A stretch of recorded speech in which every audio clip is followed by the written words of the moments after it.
شروع کرتا ہوں اللہ کے نام سے جو بڑا مہربان اور نہایت رحم کرنے والا ہے۔ حضرت ابو ہریرہ رضی اللہ تعالیٰ عنہ بیان کرتے ہیں، رسول اللہ صلی اللہ علیہ وآلہ وسلم نے فرمایا، جب اللہ نے آدم علیہ السلام کو پیدا کیا تو ان کی پشت پر ہاتھ پھیرا تو ان کی پشت سے وہ تمام روحیں جنہیں اس نے ان کی اولاد سے روز قیامت تک پیدا کرنا تھا نکل آئیں، اور ان میں سے ہر انسان کی پیشانی پر نور کا ایک نشان لگا دیا۔ پھر انہیں آدم علیہ السلام پر پیش کیا تو انہوں نے عرض کیا، میرے پروردگار یہ کون ہیں؟ فرمایا، تمہاری اولاد۔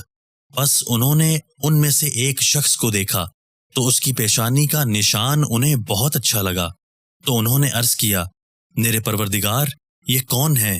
فرمایا، داؤد علیہ السلام۔ تو انہوں نے عرض کیا، میرے پروردگار آپ نے اس کی کتنی عمر مقرر کی ہے؟ فرمایا، 60 سال۔ انہوں نے عرض کیا، پروردگار میری عمر سے 40 سال اسے مزید عطا فرما دے۔ رسول اللہ صلی اللہ علیہ وآلہ وسلم نے فرمایا، جب حضرت آدم علیہ السلام کی عمر کے 40 برس باقی رہ گئے تو ملک الموت ان کے پاس آیا، تو آدم علیہ السلام نے فرمایا، کیا میری عمر کے 40 برس باقی نہیں رہتے؟ اس نے جواب دیا، کیا آپ نے وہ اپنے بیٹے داؤد علیہ السلام کو نہیں دیے تھے؟ آدم علیہ السلام نے انکار کر دیا۔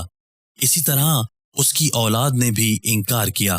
آدم بھول گئے اور اس درخت سے کچھ کھا لیا، تو اب اس کی اولاد بھی بھول جاتی ہے، اور آدم علیہ السلام نے خطا کی اور اس کی اولاد بھی خطا کار ہے۔